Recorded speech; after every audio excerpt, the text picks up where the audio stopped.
जब मैंने उस असली वारिस को आग के बीच बेहोश होने का नाटक करते देखा तो मेरी तीनों बहनें रोती हुई आंखों से उसे बचाने के लिए अंदर भागने ही वाली थी कि तभी मेरे दिल की आवाज अचानक उनके दिमाग में गूंज उठी।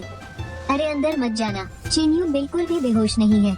वो बस तुम्हें फंसाकर अंदर बुलाना चाहता है ताकि तुम्हें चोट लगे, ताकि वो खुद को एक महान इंसान साबित कर सके। यह आग भी उसी ने लगाई है। जो असली पीड़ित है वो तो दूसरी मंजिल की बालकनी पर खड़ा मदद की भीख मांग रहा है। अब जब उसे आग से इतना ही प्यार है तो उसे वहीं अंदर ही रहने दो थोड़ी और देर। रुको रुको, कहानी कुछ अजीब नहीं लग रही? तुम्हें आग से खेलने का शौक है ना? मैं तुम्हारा ये शौक पूरा कर देती हूँ। चिनरान, दरवाजे का ताला तोड़ दो, इसे जी भर के जलने दो। समझ गई? गए काम से पूरी कहानी ही पलट गई। असली कहानी में तो बड़ी बहन चेन्यू को बचाने के लिए पहली मंजिल में घुस जाती है और उनकी पीठ बुरी तरह जल जाती है, जिसके निशान उम्र भर रहते हैं। और मझली बहन तो इस बात पर मुझे पीट पीट कर अधमरा कर देती है। लेकिन अब ये दोनों दरवाजे पर खड़ी तमाशा देख रही हैं। अब मैं इस बुरे विलेन का रोल कैसे निभाऊंगा?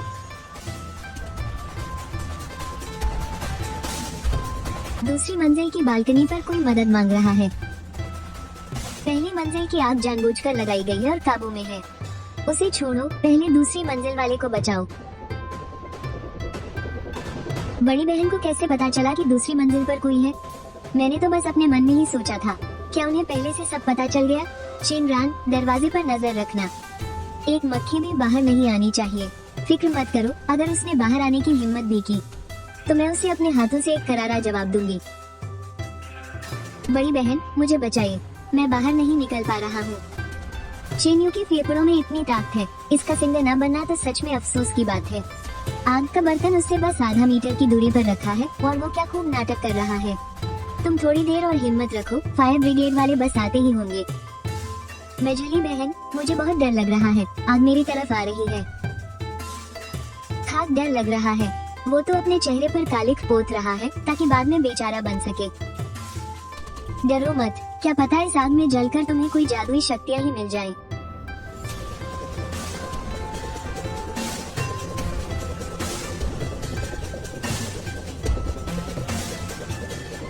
बस थोड़ा सा धुआं अंदर गया है, कोई घबराने वाली बात नहीं है।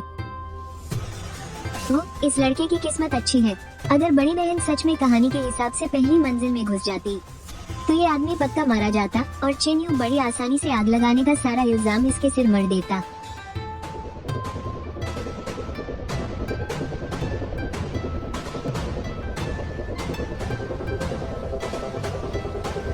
बड़ी बहन, मझली बहन, आग बहुत भयंकर थी। मुझे तो लगा था कि मैं आप लोगों से दोबारा कभी नहीं मिल पाऊंगा। अहम अहम। बड़ी बहन, मुझे माफ कर दीजिए, मैं किसी काम का नहीं हूँ। मैं अपनी हिफाजत तक नहीं कर सका और आप लोगों को भी परेशान किया। सच में तुम किसी काम के नहीं हो।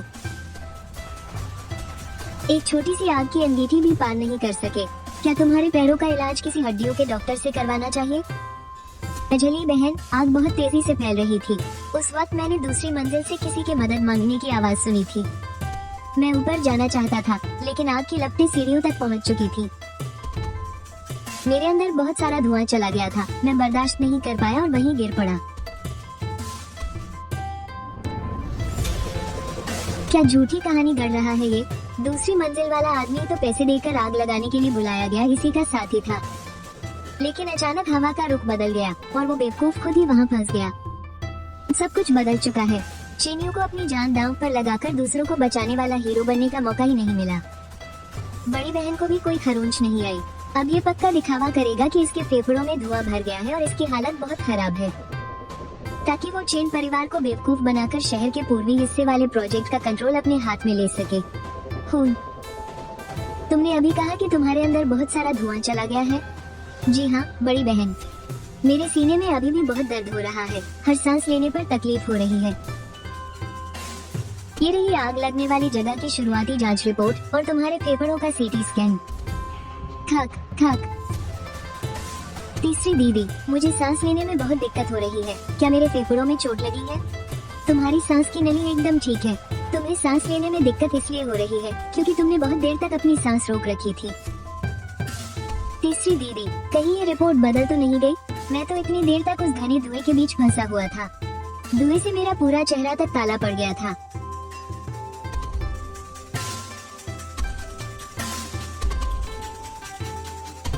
शहर के पूर्वी हिस्से वाले प्रोजेक्ट की तुम्हें अब कोई फिक्र करने की जरूरत नहीं है। आराम से अपनी बीमारी का इलाज करवाओ। बड़ी दीदी, वो प्रोजेक्ट तो पिताजी ने मुझे खुद को साबित करने के लिए दिया था ना। मैंने कंस्ट्रक्शन टीम से बात भी पक्की कर ली थी। मैंने कहा ना, चुपचाप आराम करो। चेन ग्रुप को ऐसे किसी इंचार्ज की जरूरत नहीं है जो मुंह पर कोयला मलकर बीमार होने का नाटक करे। गजब बेइज्जती है। शहर के पूर्वी हिस्से वाला प्रोजेक्ट ही तो उसके लिए शुरुआती पैसा इकट्ठा करने का सबसे जरूरी जरिया था ना, और वो ऐसे ही हाथ से निकल गया। ये तो पूरे 30 करोड़ का प्रोजेक्ट था भाई। खैर छोड़ो, बस दादाजी की जन्मदिन की पार्टी तक इंतजार करना है, जब चेन्यू वो करोड़ों का नीला और सफेद चीनी मिट्टी का फूलदान निकालेगा और मैं कोई कबाड़ सी चीज उन्हें तोहफे में दूंगा, तो मुझे वैसे भी इस घर से धक्के मारकर निकाल ही दिया जाएगा।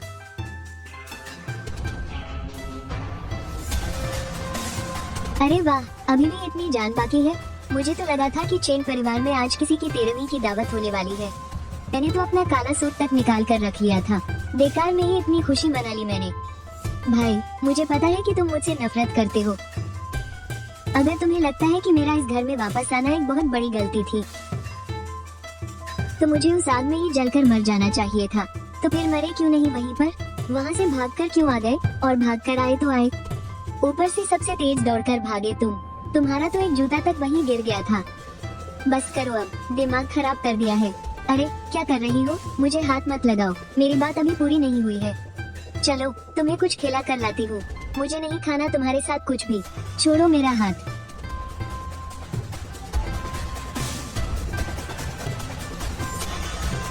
चेनवान, तुम यहीं रुको और इस बात का ध्यान रखना कि ये अपनी रिपोर्ट अच्छे से समझ ले। सब कुछ अच्छे से तय कर दिया है ना? हाँ, सब कुछ तय हो गया है। थोड़ी देर में जब तोहफे देने का सिलसिला शुरू होगा, जैसे ही वो अपना वो रद्दी सा लकड़ी का खिलौना निकालेगा, हमारे आदमी तुरंत सबको बता देंगे कि वो किसी कबाड़ बाजार से खरीदा हुआ एकदम घटिया माल है। और हाँ, आवाज जरा तेज रखना। मैं चाहता हूँ कि शहर के हर एक बड़े आदमी के कानों तक ये बात पहुँचनी चाहिए। छोटे मालिक, आप बेफिक्र रहिए। आज के बाद वो एक पल के लिए भी इस घर में टिक नहीं पाएगा। बड़ी दीदी और मझली दीदी क्या कर रही है? बड़ी मालकिन कुछ बोर्ड मेंबर्स के साथ बातें कर रही है और मझली मालकिन कुछ खा रही है। उन दोनों ने ही उस पर कोई ध्यान नहीं दिया। बहुत बढ़िया। चेन परिवार में वापस लौटने के बाद आज मेरा पहला सबसे बड़ा मौका है। आज कोई भी गलती नहीं होनी चाहिए। सड़क किनारे से खरीदा हुआ ये 50 रुपए का कबाड़ जब मैं थोड़ी देर में सबके सामने निकालूंगा, तो पक्का दादाजी का ब्लड प्रेशर हाई हो जाएगा और फिर ठीक उसी वक्त चेन्यू बीच में कूदकर मेरी और बेइज्जती करेगा। और फिर बड़ी दीदी उसी मौके का फायदा उठाकर मुझे घर से धक्के मारकर बाहर निकाल देंगी। मेरे शो से बाहर होने का एकदम परफेक्ट रास्ता। आज की ये दावत ही मेरी विदाई की दावत होने वाली है। मंझले भाई, यहाँ अकेले छुप कर खा रहे हो? दादाजी बस बाहर आने ही वाले हैं। तुमने जो तोहफा तैयार किया था वो कहाँ है? ये रहा। बस यही। मंझले भाई, ये दादाजी का 70वां जन्मदिन है। तुम्हें भले ही मुझसे कोई दिक्कत हो, लेकिन कम से कम दादाजी के जन्मदिन के तोहफे में तो तुम्हें ऐसी घटिया हरकत नहीं करनी चाहिए थी। तोहफा छोटा हो सकता है, लेकिन उसके पीछे का प्यार बहुत बड़ा होता है। तुम नहीं समझोगे। हाँ, मैं तो नहीं समझता, लेकिन चेन परिवार का एक सदस्य होने के नाते मुझे दादाजी के लिए इन चीजों की जांच परख करनी ही होगी। ये युआन राजवंश का नीले और सफेद रंग का चीनी मिट्टी का बर्तन है, जिसे मैंने किसी के जरिए विदेश से नीलामी में खरीदा है। इसमें मेरी आधे से ज्यादा साल की गाड़ी कमाई लगी है। अगर थोड़ी देर में तुम्हारे पास दिखाने लायक कुछ न हो, तो मैं तुम्हें काम चलाने के लिए कुछ चीजें उधार दे सकता हूँ, ताकि सबके सामने हमारी बेइज्जती न हो। बाप रे, ये तो एंटीक बाजार वाले बूढ़े ली की बनाई हुई हूबहू नकल है। इसके बेस में वजन बढ़ाने के लिए शीशे के टुकड़े भी भरे हुए हैं। चेन्यू 200 रुपए के दिखावटी शोपीस को 2 करोड़ का असली एंटीक बताकर धोखा दे रहा है। क्या बात है, अभी थोड़ी देर में जब तमाशा होगा तब मैं भी तो देखूं कि किसका मुंह ज्यादा काला होता है। इसकी कोई जरूरत नहीं, तुम बस अपना ख्याल रखो। ठीक है, थोड़ी देर में मिलते हैं।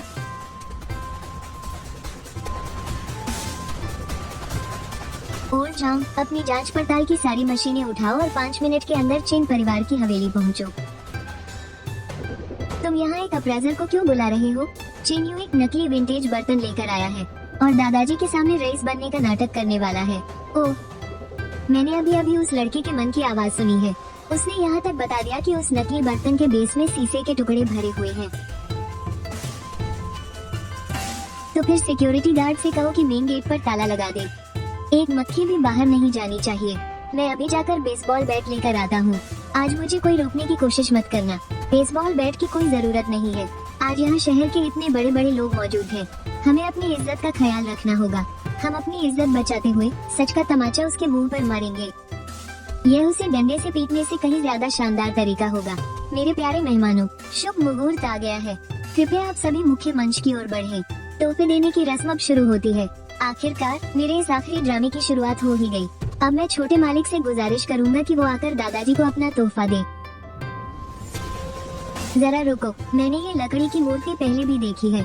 ये तो बिल्कुल चिंगभूम मंदिर के नाइट मार्केट वाली है। 50 रुपये में मिलने वाला एक सस्ता सा फैक्ट्री का माल। इसके नीचे तो मेड इन ईवो भी छपा हुआ है। हाँ, ये बिल्कुल 50 रुपए का ही है। जल्दी से मुझ पर गुस्सा करो। जल्दी से मुझे धक्के मारकर बाहर निकालो। विलेन बनने का ये बकवास काम मैं अब एक सेकंड के लिए भी और नहीं करना चाहता। आप लोग कुछ गलत मत समझिए। छोटे भाई को पुराने और कीमती सामानों की ज्यादा परख नहीं है। किसी का उसे बेवकूफ बना देना बहुत आम बात है। आखिर वो इतने सालों तक घर से दर दर पदर भटकता रहा है। उसे इन चीजों की समझ नहीं है। ये तो लाजिमी है। दादाजी, ये युआन राजवंश का नीले और सफेद रंग का बेशकीमती बर्तन है जिसे आपका पोता आपके लिए ढूंढ कर लाया है। इस खजाने के लिए आपके इस पोते ने 3 देशों की खाक छानी है। अनगिनत कलेक्टरों के सामने मिन्नतें की हैं। तब जाकर आपके जन्मदिन से ठीक पहले मैं इसे यहाँ ला पाया हूँ। इसका ये रंग और यह नक्काशी, यकीन मानिए ये बिल्कुल अव्वल दर्जे का है। इसकी कीमत कम से कम 2 करोड़ से शुरू होती है। चीन परिवार के बेटे का रुतबा वाकई में सबसे अलग है। इसे कहते हैं चीन परिवार का असली अंदाज। छोटे भाई, अगर तुम्हारा हाथ तंग है तो तुम बेझिझक मुझसे कह सकते थे। इस तरह का सड़क छाप सामान लाकर दादाजी को बेवकूफ बनाना पूरे चीन परिवार की इज्जत को मिट्टी में मिलाने जैसा है। ये कमीना 200 रुपये के कबाड़ को 2 करोड़ का असली एंटीक बताकर सीना तान रहा है। कितनी चालाकी है। इसके बेस में तो वजन बढ़ाने के लिए शीशे के टुकड़े तक भरे हुए हैं। जरा रुक जा, जब तमाशा शुरू होगा तब मैं भी तो देखूं कि किसकी ज्यादा फजीहत होती है।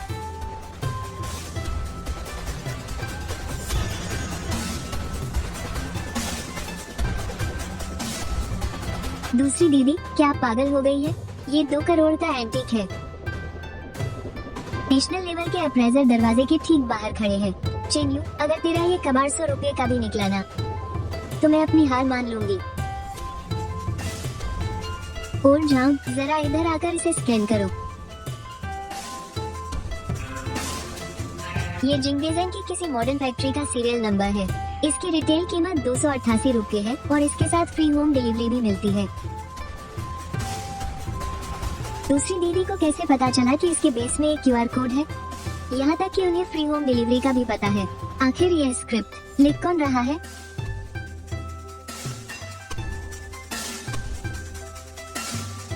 मुझे किसी ने धोखा दिया है।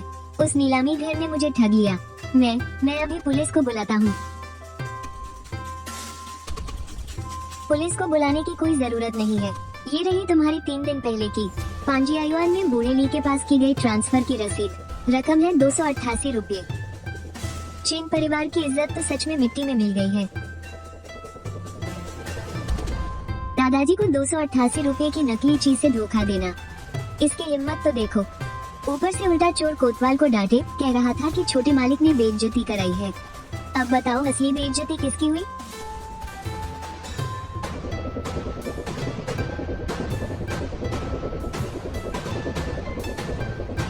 प्लान को जल्दी अंजाम दो। शहर के दक्षिणी वाले प्रोजेक्ट का सारा पैसा निकाल लो। अभी इसी वक्त काम शुरू करो। दुश्मन की नजर हम पर ही है। मुझे कुछ नहीं सुनना। चिनफान को ही इस भारी नुकसान का जिम्मेदार ठहराओ। मुझे उसे पूरी तरह से बर्बाद करना है।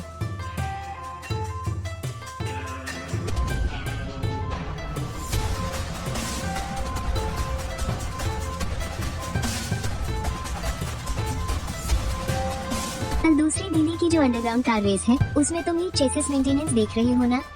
आप बेफिक्र रहिए यूसर, मैं सारे नियम अच्छे से जानता हूँ। बस छोटी सी गड़बड़ी करनी है। मैं गारंटी देता हूँ कि जैसे ही गाड़ी 5वें तीखे मोड़ पर पहुँचेगी उसके ब्रेक पूरी तरह से जाम हो जाएंगे। उसने आज मेरी चीजें तोड़ी है ना, तो उसे इसकी कीमत तो चुकानी ही पड़ेगी। ही तो फिर बाकी के पैसों का क्या? काम हो जाने के बाद दोगुने पैसे तुम्हारे विदेशी अकाउंट में पहुंच जाएंगे। याद रखना, कोई भी सुराग नहीं छूटना चाहिए, एक भी निशान पीछे नहीं रहना चाहिए।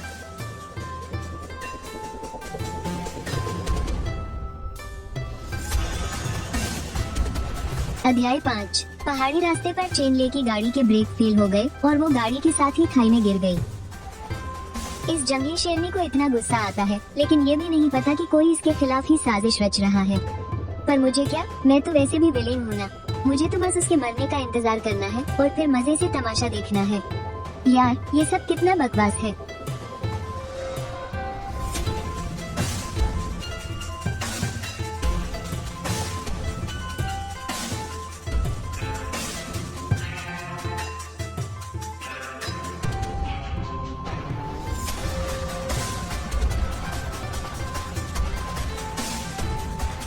मेरी तो काम करते करते जान ही निकल गई।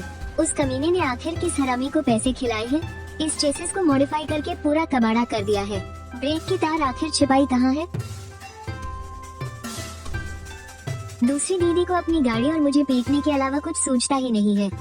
उसके दिमाग में तो बस भूसा भरा है। अगर मुझे ये डर न होता कि वो कल सच में एक्सीडेंट में मारी जाएगी, तो मैं यहाँ अपनी ऐसी तैसी कराने बिल्कुल नहीं आता। मेरे पूरे कपड़े गंदे हो गए। चीनू साला इतना नीच है कि अपनी ही बहन को जान से मारने पर तुला है। एक बार मेरा ये काम खत्म हो जाए, कसम से उसके मुंह पर बोरा डालकर उसे इतनी बुरी तरह पीटूंगा ना। मिल गई ये तार। इसे पक्का किसी हाइड्रोलिक कटर से ही काटा गया है। शिट, मैं तो रंगे हाथों पकड़ा गया। असली कहानी में तो उसे अपनी गाड़ी को किसी और का हाथ लगाना बिल्कुल भी पसंद नहीं है। अब तो वो पक्का मुझे बेसबॉल बैट से कूटने वाली है। ऐसे घूर क्या रही हो? मैं तो बस यहाँ ये देखने आया था कि तुम्हारी ये खटारा गाड़ी आखिर कब टूटकर बिखरने वाली है।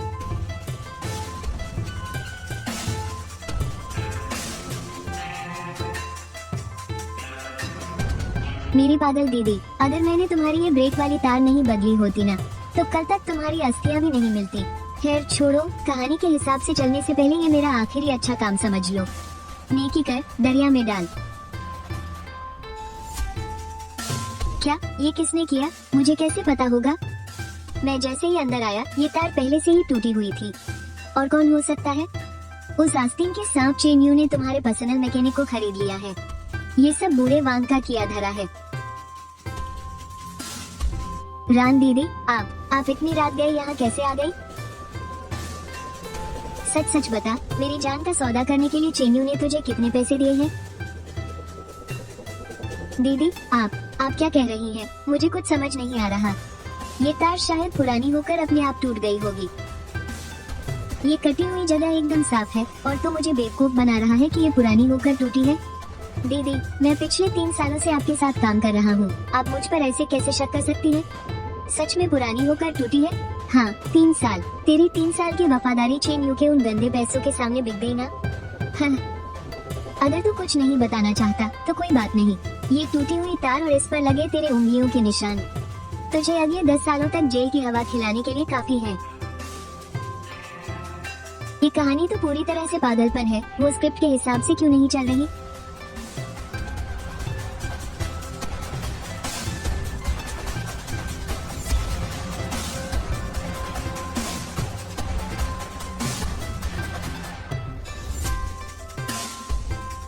गए काम से, अब तो मेरी हड्डियां टूटने वाली हैं। दीदी, साउथ सिटी वाले उस अहम प्रोजेक्ट की फंडिंग रुक गई है। अकाउंट से पूरे 30 करोड़ गायब है। ये सारा पैसा विदेश की एक फर्जी कंपनी में ट्रांसफर कर दिया गया है और उस कंपनी का मालिक ये है। आ गया। आखिरकार कहानी इस हिस्से तक पहुंच ही गई। जल्दी से पुलिस बुलाओ और मुझे गिरफ्तार करवाओ। मुझे चेन परिवार से बाहर निकाल फेंको। इस घटिया विलेन का रोल मैं एक दिन और नहीं कर सकता। मुझे पता है तुम हमेशा से मुझसे चिढ़ते हो। तुम्हें लगता है कि मैंने तुम्हारी जगह छीन ली है, लेकिन चेन ग्रुप हम सबकी मेहनत है। तुम मुझसे बदला लेने के लिए कंपनी को अंदर से खोखला कैसे कर सकते हो? पूरे 30 करोड़ तुम्हें पता भी है इससे चीन परिवार के साथ 10 साल से काम कर रहे कितने पुराने कर्मचारी सड़क पर आ जाएंगे। क्या एक्टिंग है भाई, ऑस्कर वालों को तो तुम्हें एक अवार्ड देना ही चाहिए। बकवास बंद करो और जल्दी से सिक्योरिटी को बुलाकर मुझे बाहर फिकवाना। चेन यू, क्या तुम पक्का श्योर हो कि पैसा इसी ने ट्रांसफर किया है? दीदी, सारे पेपर्स और अप्रूवल पर इसी की मुहर लगी है। मैंने बैंक की सारी ट्रांजैक्शन हिस्ट्री भी चेक कर ली है। सारे सबूत इसी के खिलाफ हैं। मैं भी इस पर शक नहीं करना चाहता था, लेकिन सच हम सबके सामने है।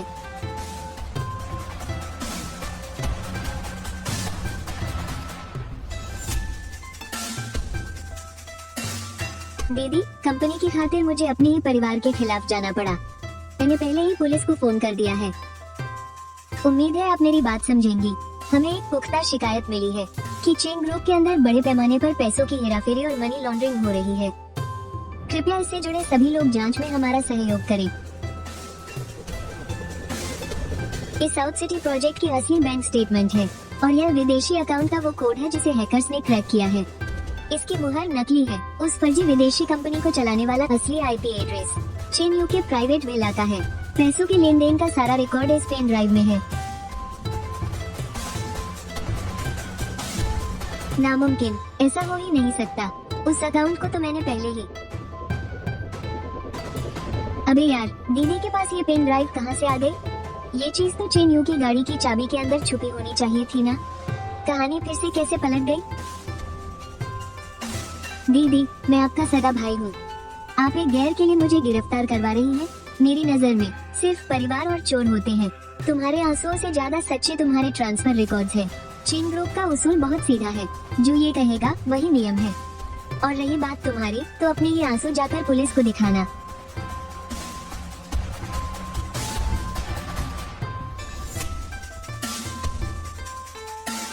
जरा देखो तुम्हारा प्यारा भाई क्या कर रहा है।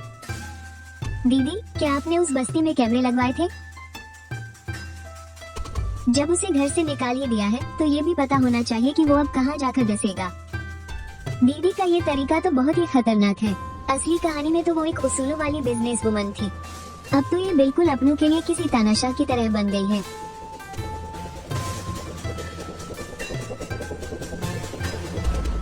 बेटा, चीन परिवार के पास इतना पैसा है, फिर उन्होंने तुझे घर से क्यों निकाल दिया? तू तो उनका सगा बेटा है ना। बकवास बंद करो। अगर तुम लोगों ने बचपन में मुझे बदला न होता तो क्या मैं इस जोगी में 20 साल तक धक्के खाता? तुम लोगों ने मेरी जिंदगी बर्बाद कर दी। अब ये सब बोलने का क्या फायदा? चीन परिवार की उस बड़ी बेटी ने बहुत बुरा किया। उसने सीधे तेरे सारे कार्ड ही ब्लॉक कर दिए। हमें अब एक फूटी कौड़ी भी नहीं मिलेगी। सब उस चीन फान की वजह से हुआ है। जब तक वो उस चीन परिवार में है, वो तीनों पागल औरतें सिर्फ उसी की तरफदारी करेगी। तो फिर उसे बर्बाद कर दो, उसकी इज्जत को मिट्टी में मिला दो। तब चीन परिवार वाले खुद ही उसे धक्के मारकर निकाल देंगे। बर्बाद? लेकिन हम उसे बर्बाद करेंगे कैसे? मैं तो अब घर से बाहर कदम रखने में भी डरता हूँ। तुम डरते हो? दूसरे तो नहीं डरते ना। अगर तुम्हारे पास पैसा है तो इंटरनेट पर तुम्हारे लिए बोलने वालों की कोई कमी नहीं है। क्या मस्त आइडिया है बुड्ढे, जल्दी करना। मुझे इस दिन का कब से इंतजार था। तुम लोगों का ये कभी हार न मानने वाला विलेन वाला एटीट्यूड मुझे बहुत पसंद है। चीन फान को नहीं पता ना कि उसके असली माँ बाप कौन है। सही कहा ना मैंने? चीन परिवार ने ये बात हमेशा उससे छिपा कर रखी है। वो तो बस एक लावारिस अनाथ है जिसे कोई नहीं चाहता। फिर तो काम आसान है। हम कुछ ऐसे लोग पकड़ते हैं जो इंटरनेट पर आर्टिकल लिखते हैं। उनसे कहेंगे कि वो छाप दे कि चीन फान के असली माँ बाप बहुत बड़े धोखेबाज हैं, जो लोगों को लूट कर सड़क पर ले आते हैं। और ये भी लिखवा देंगे कि चीन फान सिर्फ जायदाद हड़पने के लिए चीन परिवार में टिका हुआ है और तुम पर, यानी असली वारिस पर जुल्म कर रहा है। क्या गजब का ट्विस्ट होगा। बस हमें इस कहानी को इतना दर्दनाक बनाना है कि लोग तुम्हें बेचारा समझकर तुम्हारी तरफदारी करने लगे। सिर्फ खबरें छपवाने से कुछ नहीं होगा। बड़ी बहन फौरन इंटरनेट से खबर को उड़वा देगी। उसके पास पूरी एक पीआर टीम है। हम उसे ऐसे मात नहीं दे सकते। तो फिर पैसे देकर ट्रोल्स को लगा दो जो उसे गालियां दे देकर बर्बाद कर दे। इंटरनेट पर लोगों को ऐसी अमीर खानदानों की लड़ाई देखने में बड़ा मजा आता है। जब बात हद से ज्यादा बढ़ जाएगी ना, तो चीन ग्रुप के शेयर्स औंधे मुंह गिर पड़ेंगे। इन अमीर बिजनेसमैन के लिए पैसा ही सब कुछ होता है। एक बार उनके शेयर्स का नुकसान होना शुरू हुआ तो चीन परिवार की वो औरतें चाहे उसे कितना भी बचा ले, बोर्ड के मेंबर्स कभी नहीं मानेंगे। तब खुद को बचाने के लिए और लोगों का गुस्सा शांत करने के लिए उन्हें मजबूरन चीन फान को बाहर फेंकना ही पड़ेगा। वाह, क्या चालाकी से इल्जाम मढ़ा है। सच में ये लोग तो ओरिजिनल कहानी के पक्के विलेन खानदान है। लेन जेयांगहो, ये बुढ़ा लोमड़ी, सालों पहले इसी ने तो नस को पैसे खिलाए थे। बच्चों की अदला बदली करने वाले पैसे ट्रांसफर के सबूत अब तक मिटे नहीं हैं और ये यहाँ अफवाहें फैलाने की हिम्मत कर रहा है। अरे जल्दी से खबरें छपवाओ ना, मुझसे अब धक्के खाकर घर से निकाले जाने का और इंतजार नहीं हो रहा। तुम बहुत खुश हो? अरे नहीं, मैं तो गुस्से से कांप रहा हूँ। वो लोग कितने बेशर्म हैं। खुशी के मारे मेरे तो पैर जमीन पर नहीं टिक रहे। मेरा रोल खत्म होने की उल्टी गिनती आखिरकार शुरू हो ही गई। मैं ऐसे कुछ गॉसिप पेजेस वालों को जानता हूँ। मेरे पास थोड़ा बहुत छिपा हुआ विदेशी पैसा भी पड़ा है। मैं किसी से कहकर कुछ जाली दस्तावेज बनवाता हूँ। वो पुरानी वाली अस्पताल तो कब की टूट चुकी है। अब कोई सबूत या गवाह भी नहीं बचा। अगर हमने दस्तावेज बिल्कुल असली जैसे बनाए तो झूठ भी सच बन जाएगा। मैं इंटरनेट पर एक फेक अकाउंट बनाऊंगा और खुद को एक ऐसा बेचारा दिखाऊंगा जिसे इन अमीर लोगों ने बर्बाद कर दिया है। एक ऐसा पीड़ित जिस पर उस नकली वारिस ने जुल्म किए हो। मैं चेन फान को ऐसा फंसाऊंगा कि लाखों लोग उस पर थूकेंगे। मैं उसे अपने घुटनों पर गिराकर भीख मंगवाऊंगा। तुम्हें लगता है कि वो कामयाब हो पाएंगे? बड़ी बहन, सच कहूँ तो मुझे लगता है कि उनकी बातों में दम है। अब ये कंपनी बहुत नाजुक दौर से गुजर रही है। इससे अच्छा है कि मैं ही यहाँ से चला जाऊँ ताकि कंपनी के शेयर्स को मेरी वजह से कोई नुकसान न पहुँचे। अरे जल्दी इंटरनेट पर हंगामा मचाओ ना। एक बार लाखों लोग मुझे गालियाँ देना शुरू कर दे, फिर मुझे बड़ी आसानी से घर से धक्के मारकर निकाल दिया जाएगा। मेरा रोल एकदम परफेक्ट तरीके से खत्म हो जाएगा। मैंने तो अपना सारा सामान भी पैक कर लिया है, बस बिस्तर के नीचे छिपा रखा है। चीन परिवार के नियम कोई दो कौड़ी के इंटरनेट ट्रोल्स तय नहीं करेंगे। तुम आज कहीं नहीं जा रहे हो, चुपचाप घर पर ही रहो। लेकिन बड़ी बहन, अगर ये बात बहुत ज्यादा बिगड़ गई तो? बिगड़ जाने दो। अच्छा ये है, आगे के लिए लोगों की बुरी नजर तो दूर होगी।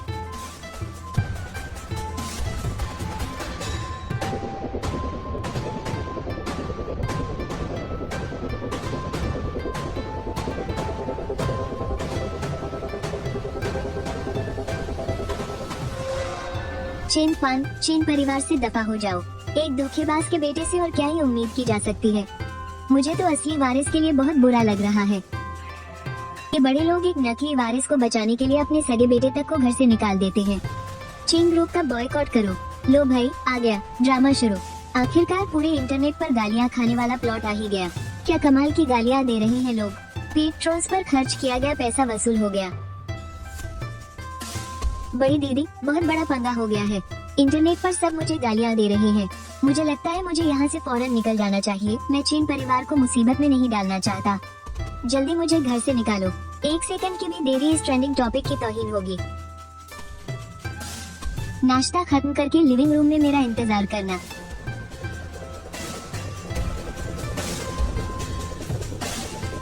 कीबोर्ड वॉरियर्स का दिमाग सठिया गया है क्या? हमारे चीन परिवार को गाली देने की इनकी हिम्मत कैसे हुई? मैं अभी अपने बंदों को लेकर जाती हूँ और उन फेक न्यूज वालों के ऑफिस तहस नहस करके आती हूँ। चुपचाप बैठ जाओ। अगर अभी हमने कुछ किया तो सब यही कहेंगे कि हम अपनी ताकत का गलत फायदा उठा रहे हैं। बढ़िया गालियाँ दे रहे हैं। जितनी गंदी गालियाँ देंगे मैं उतनी ही जल्दी यहाँ से निकल पाऊंगा। आखिरकार पूरा इंटरनेट मेरे खिलाफ हो ही गया। अब तो पक्का ये लोग मुझे धक्के मारकर घर से निकाल देंगे ना। बड़ी दीदी, मंजली दीदी, मुझे लगता है मुझे यहाँ से चले जाना चाहिए। मेरी वजह से कंपनी के शेयर्स नहीं गिरने चाहिए। हमारे चीन परिवार के फैसले कुछ घटिया न्यूज आर्टिकल्स तय नहीं करेंगे। तुम कहीं नहीं जा रहे हो। ये लिखने का ड्रामाई अंदाज और ये विक्टिम कार्ड, ये पक्का चेन्यू ने किसी फेक अकाउंट से पोस्ट किया है। क्या शरीफ बनने का नाटक कर रहा है? हाँ, पर अंदर ही अंदर मैं तो खुशी से नाच रहा हूँ। और नहीं तो क्या, वही तो है। पूरे 10 लाख खर्च किए हैं उसने इन पेड ट्रोल्स पर। पैसे भेजने का सारा रिकॉर्ड उस विदेशी अकाउंट में है जिसके आखिर में 7788 आता है। पासवर्ड उसकी सगी माँ वांग शिवफॉन्ग का जन्मदिन है और उसके बाद 6 बार 0। पीआर टीम से कहो कि इस न्यूज को रोकने की कोई जरूरत नहीं है। उन्हें गालियाँ बकने दो। आंवला जितना ज्यादा उछलेगा उतना ही अच्छा है। बड़ी दीदी, आप पागल हो गई है क्या? अगर लोग ऐसे ही गालियाँ देते रहे तो कल मार्केट खुलते ही चेन ग्रुप की शेयर जमीन पर आ गिरेंगे। जो नुकसान होगा ना, वो मैं उनसे ब्याज समेत वसूलूंगी। टेक्निकल टीम ने पहले ही छानबीन शुरू कर दी है। वो विदेशी अकाउंट जिसके आखिर में 7788 आता है। ओ तेरी बड़ी दीदी, आपने इतनी जल्दी कैसे पता लगा लिया? मैंने तो अभी अभी उस अकाउंट के बारे में सोचा ही था। हाँ, इस न्यूज में ये भी लिखा है कि तुम्हारे असली माँ बाप धोखेबाज थे। एकदम बकवास है ये, हमने पहले ही पता लगाया था। तुम एक अनाथ हो, चेन्यू तुम्हें बदनाम करने के लिए। सच में तुम्हारे ऊपर किसी भी तरह का कीचड़ उछालने से पीछे नहीं हट रहा वो।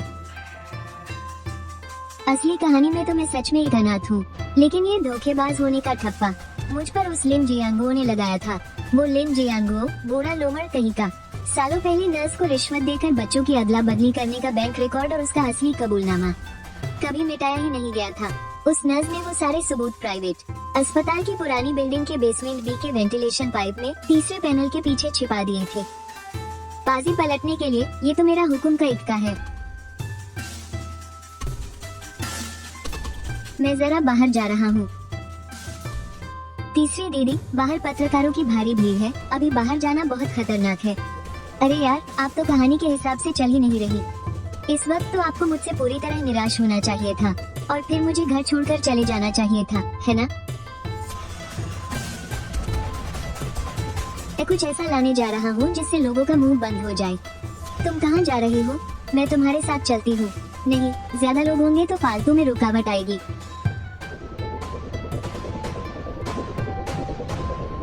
ये औरत अकेले ही शहर के बाहर जा रही है। अगर उस बूढ़े लोमड़ से सामना हो गया तो इसे भारी पड़ जाएगा। मुझे जाकर उस पर नजर रखनी होगी, कहीं उसकी वजह से मेरी कहानी खत्म करने के प्लान पर पानी न फिर जाए। यह निजी संपत्ति है, बाहरी लोगों का आना मना है। दफा हो जाओ यहाँ से।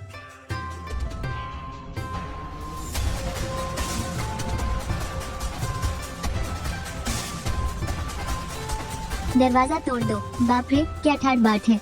इसके तौर तरीके देखकर लगता है कि असली विलेन में नहीं बल्कि यह है।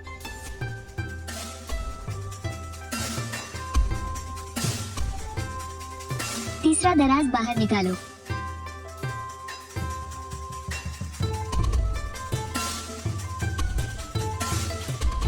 हाँ, यही है वो सबसे बड़ा सबूत जो लिन जियांगो ने उस समय पीछे छोड़ दिया था। असली कहानी में जो चीज चेन परिवार को ब्लैकमेल करने का तुरुप का इक्का थी, अब वही उसे जेल की हवा खिलाने का पक्का सबूत बन गई है। लिन जियांगो द्वारा नजली मेई को भेजे गए 1 लाख रुपए की रसीद और ली मेई का अपने हाथों से लिखा हुआ माफीनामा। इस पर लाल रंग के अंगूठे का निशान भी है, तो इसका मतलब बच्चों की अदला बदली जानबूझकर की गई थी। ये तो वही बात हुई, उल्टा चोर कोतवाल को डांटे। उस चीज को नीचे रख दो, वो तुम चेन परिवार की नहीं है।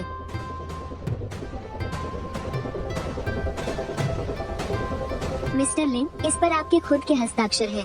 जरा सोचिए, मेडिकल रिकॉर्ड में हेराफेरी करने के जुर्म में कितने साल की सजा हो सकती है? तुम लोग ये गैर कानूनी तरीके से बंदी बनाना है। मैं पुलिस को बुला रहा हूँ। तुम्हें पुलिस को बुलाने की कोई जरूरत नहीं है। हमारी लीगल टीम सबूतों की कॉपी लेकर पहले ही पुलिस स्टेशन जा चुकी है। तुम बस यहीं रुको और पुलिस की गाड़ी का इंतजार करो। बहुत बढ़िया, कोई फालतू की बकवास नहीं, सीधा कानून का इस्तेमाल करके उसे बर्बाद कर दिया। कहानी कितनी तेजी से आगे बढ़ रही है। मैं तो इसे 100 में से 100 नंबर दूंगा। बड़ी बहन, हमें सबूत मिल गए हैं, अब इस खेल को खत्म करने का वक्त आ गया है। चेन्यू का आखिरी तुरुप का पत्ता भी अब खत्म हो गया है। जनता की राय अब पलटने ही वाली है। जैसे ही बड़ी बहन इन पक्के सबूतों को पूरी दुनिया के सामने रखेगी, चेन्यू का खेल हमेशा के लिए खत्म हो जाएगा। मुझे भी अब अपने कमरे में जाकर सामान पैक कर लेना चाहिए। आखिरी सीन के लिए तैयार होना है। President chain. इंटरनेट पर अफवाह है कि चेन ग्रुप ने नकली बेटे के काले कारनामों को छिपाने के लिए अपने असली बेटे चेन यू को घर से निकाल दिया है। क्या ये सच है? चेन परिवार के गोद लिए हुए बेटे के असली माता पिता पर धोखाधड़ी का आरोप है, फिर भी चेन परिवार ने उसे अपने पास रखा हुआ है। क्या ये समाज की नैतिकता और उसूलों का अपमान नहीं है? कृपया बताइए कि क्या आज सुबह चेन ग्रुप के शेयरों में आई भारी गिरावट का कारण यही पारिवारिक विवाद है? बस इतने घिसे पेटे सवाल। क्या इन्हें लगता है कि ये सवाल बड़ी बहन को फंसा पाएंगे? चेन्यू ने जिन बेकाऊ लोगों को पैसे दिए हैं, वे बहुत ही नौसिखिए हैं। इनसे एक भी ढंग का तीखा सवाल नहीं बन पाया। उस लाल टोपी वाले रिपोर्टर ने चेन्यू से 50,000 रुपए लिए हैं। चेन्यू के उस विदेशी बैंक अकाउंट का नंबर जिसके आखिर में 7788 आता है, उसका पासवर्ड वांग शियुफांग का जन्मदिन और 6 बार 0 है। पैसे भेजने का सारा रिकॉर्ड उसी के अंदर मौजूद है। टेक्निकल टीम, जरा उस विदेशी अकाउंट की जांच करो जिसके आखिर में 7788 आता है। पासवर्ड है 0512 और उसके बाद 6 बार 0। सारा लेन देन का रिकॉर्ड निकालकर सामने लाओ, इसे बड़ी स्क्रीन पर दिखाओ। आप सभी के सवालों का जवाब आज चेन ग्रुप पूरे सबूतों के साथ देगा। पहला सबूत है एक विदेशी अकाउंट के लेन देन का रिकॉर्ड। अकाउंट का मालिक है चेन यू और पैसा पाने वाले हैं वो 30 मार्केटिंग अकाउंट जो आजकल इंटरनेट पर बहुत एक्टिव हैं, जिनमें अभी सवाल पूछने वाले ये रिपोर्टर महोदय भी शामिल है। 50,000 रुपये भेजने का ये समय बीती रात 2 बजे का है।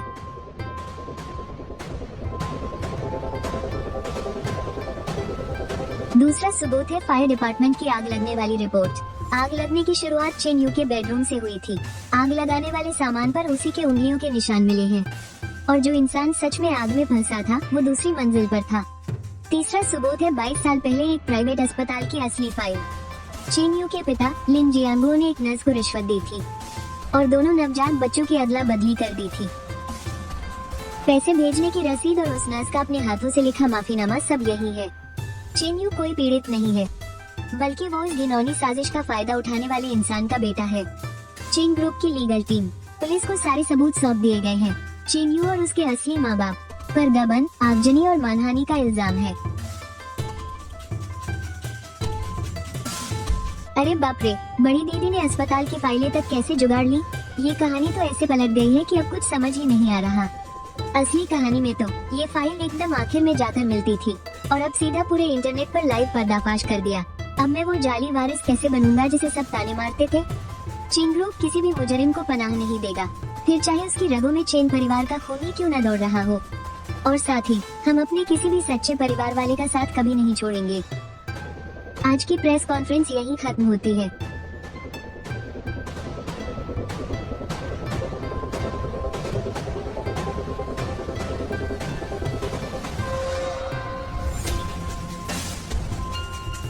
वो अभी कुछ ही देर पहले यहाँ से निकले हैं। फौरन ट्रैफिक पुलिस को खबर करो। शहर से बाहर जाने वाले सारे रास्तों की सीसीटीवी फुटेज चेक करवाओ। सब खत्म हो गया, सब कुछ बर्बाद हो गया। बैंक अकाउंट फ्रीज हो गए हैं। सादे कपड़ों में सिक्योरिटी वाले हमें हर जगह ढूंढ रहे हैं।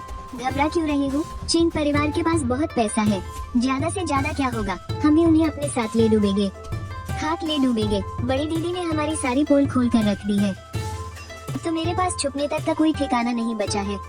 मैंने पता लगाया है, चेन परिवार की तीसरी बेटी आज शहर के बाहर वाले बंगले से कोई पेंटिंग लेने जाने वाली है।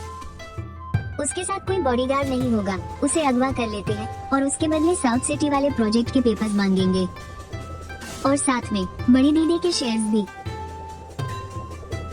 जैसे ही पैसा हाथ लगेगा हम समंदर के रास्ते सीधा देश से बाहर निकल जाएंगे। मैं उन्हें बताऊंगा कि किसी को इस तरह मौत के मुंह में धकेलने का क्या अंजाम होता है। तेरी इतनी हिम्मत कि तू मुझ पर हाथ उठाए।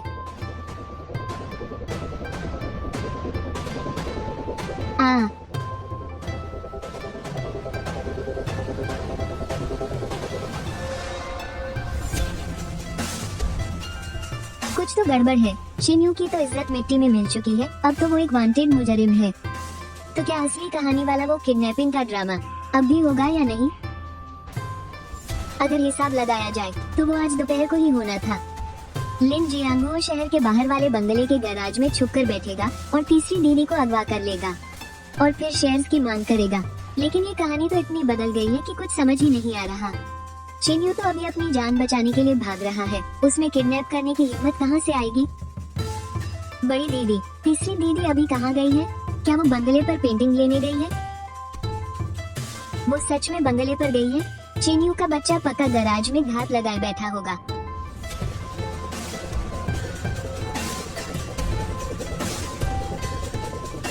गाड़ी निकालो, सिक्योरिटी के सारे आदमियों को फौरन बंगले पर पहुंचने को कहो। उसकी इतनी हिम्मत कि वो तीसरी पर हाथ डाले। आज तो मैं उसके मुंह के सारे दांत तोड़कर रख दूंगी। बड़ी दीदी, तुम्हारी तीसरी बहन अब मेरे कब्जे में है। तुम्हें क्या चाहिए? साउथ सिटी वाले प्रोजेक्ट के पेपर्स और तुम्हारे हिस्से के 20% शेयर्स। सारे कागजात तैयार रखो और चेन फान को अकेले यहाँ भेजो। अगर उसने पुलिस को साथ लाने की होशियारी की तो हम सब एक साथ मारे जाएंगे। साउथ सिटी असली कहानी में किडनैपिंग की जगह तो शहर के पश्चिम वाली पुरानी फैक्ट्री थी ना। एक मिनट, अभी उसके पीछे से भारी मशीनों के चलने की आवाज आ रही थी। वो शहर की पूरब वाली अधूरी इमारत है। इस बेवकूफ ने तो भागने का रास्ता भी नहीं बदला। ये पक्का पूरब वाले हाईवे से भागने की फिराक में है। पुलिस टीम को शहर की पूरब वाली अधूरी इमारत में जाने को कहो। पूरब वाले हाईवे को पूरी तरह सील कर दो। वहीं रुक जाओ। क्या तुम वो कागजात लाए हो? नहीं लाया। बड़ी दीदी ने कहा है कि अगर शेयर्स तुम्हें दे भी दिए जाएं, तो भी तुम उन्हें संभाल नहीं पाओगे। असली वारिस तो मैं हूँ। मेरी रगों में चेन परिवार का असली खून दौड़ रहा है। तुम सब किस हक से एक गैर को बचा रहे हो? क्योंकि तुम्हारी एक्टिंग बहुत ही नकली है। जल्दी से आग लगाओ न। आग लगाते ही पुलिस वालों को सीधी गोली चलाने का बहाना मिल जाएगा और मेरा रोल भी जल्दी से खत्म हो जाएगा। हिलना मत, अपने हथियार नीचे डाल दो।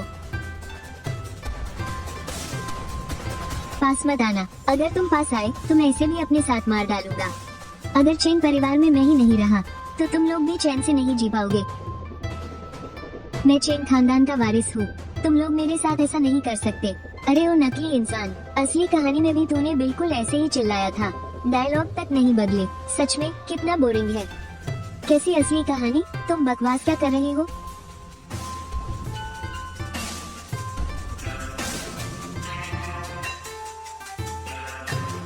अब अदालत की कार्यवाही शुरू होती है।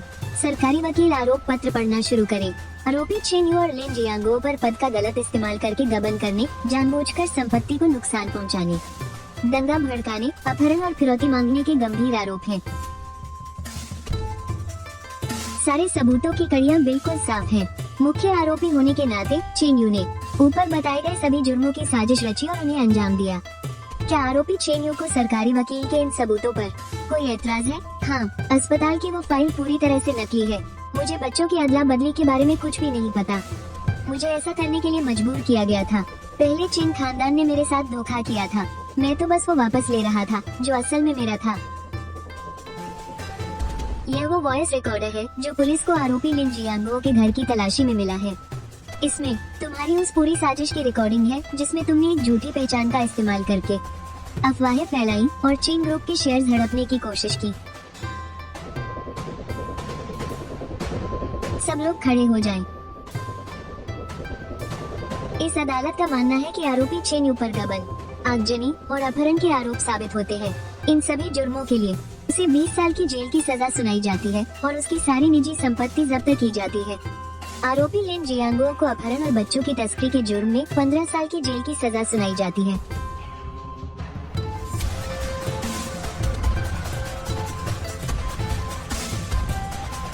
बीस साल असली कहानी का ग्रैंड फिनाले पूरा हुआ।